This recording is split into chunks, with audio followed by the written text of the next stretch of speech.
दिल दियां लगियां लगियां ओ जाने जिनू लगियां लगियां ओ जाने जिनू लगियां लगियां ओ जाने जिनू लगियां लगियां ओ सुन सोने सजना सजना ओ इंज नहीं करीदा करीदा।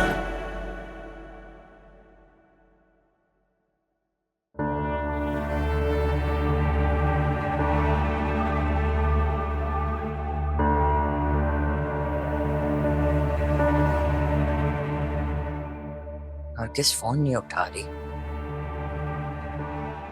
लगता है अभी तक नाराज है। जैन आ जाए तो मैं खुद ही उसके घर चली जाऊंगी। पता तो देके गई थी ना मुझे,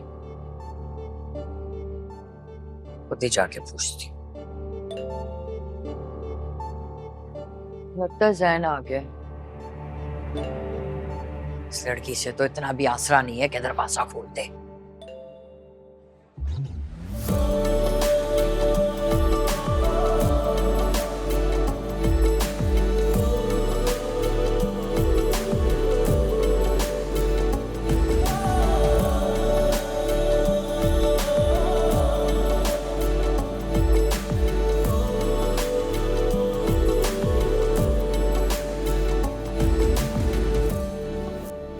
आजो आजो बेटा आजो।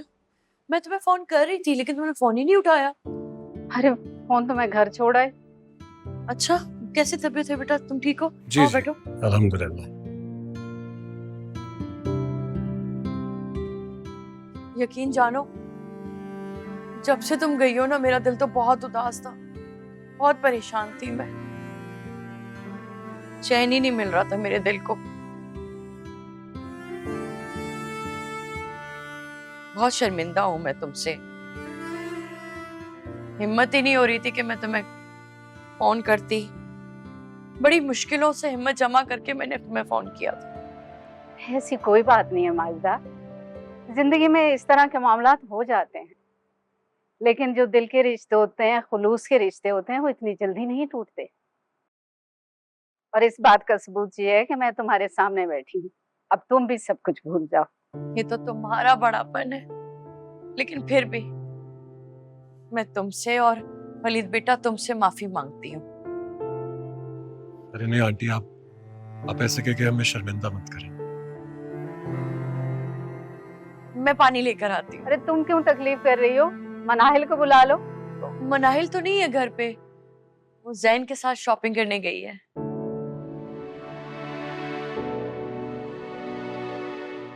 सैन के साथ?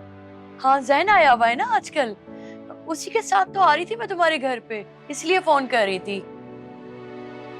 कल इंशाल्लाह जैन और मनाहिल का निकाह है।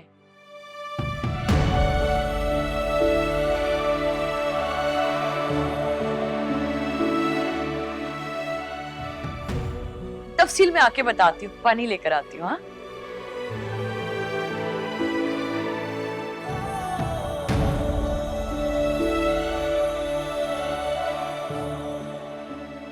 वदी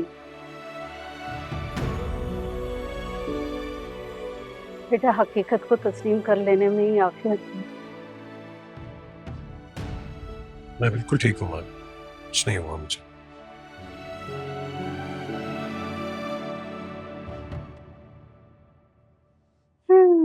ये क्या है? कितना खूबसूरत है। शर्म तो आती नहीं है तुम्हें, है ना? अब क्या किया मैंने? जानती हो मनाइल घर पे नहीं है।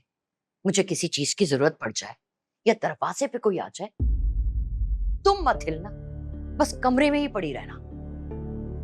अगर अम्मी आपको किसी चीज की जरूरत पड़ी तो आप उठ के खुद भी तो ले सकती हैं। खुदा ना खास्ता बीमार तो नहीं है आप। कैसी नाफरमान औलाद है मेरी। उठो और जूस बना के लाउंज में लेकर आओ। जूस किसके लिए?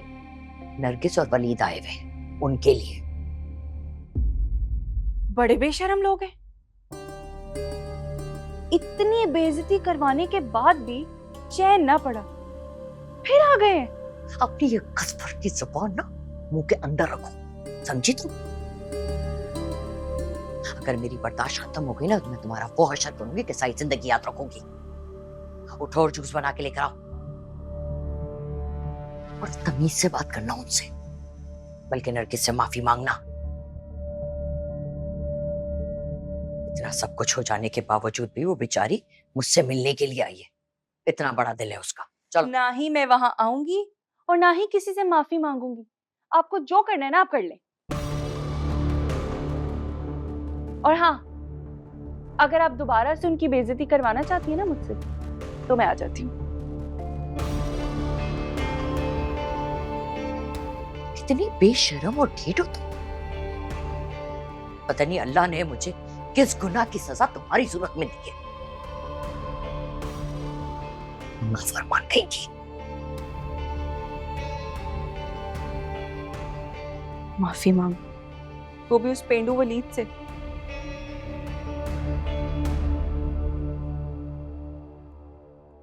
बेटा ये तो पहले दिन से पता था ना कि वो पराई है।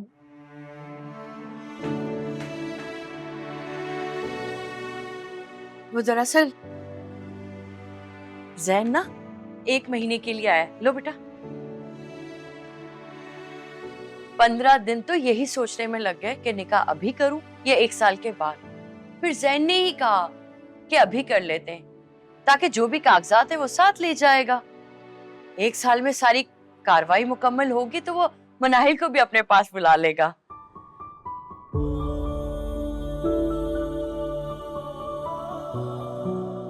बस इसीलिए सब कुछ जल्दी जल्दी करना पड़ रहा है।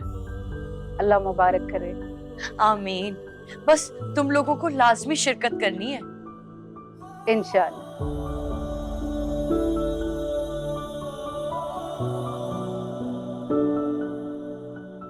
नरगिस, वादा करो अपना दिल साफ करके तुम इस शादी में जरूर शिरकत करोगी।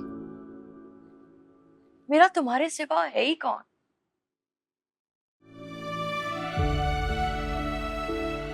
आंटी आप बेफिक्र रहिए, हम लोग जरूर आएंगे। माँ मैं अभी आता हूं।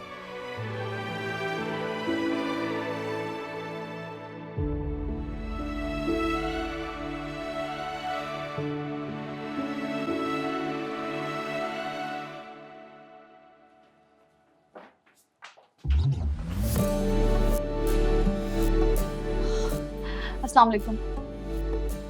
वालेकुम अस्सलाम। बहुत बहुत मुबारक हो आपको। आंटी ने बताया आपके और जैन के निकाह के बारे में। थैंक्स। कहाँ है जैन? उसको भी मुबारकबाद दे देता हूँ। जैन एक जरूरी कॉल कर रहे हैं, आप जैसे फ्री होंगे वो आएंगे।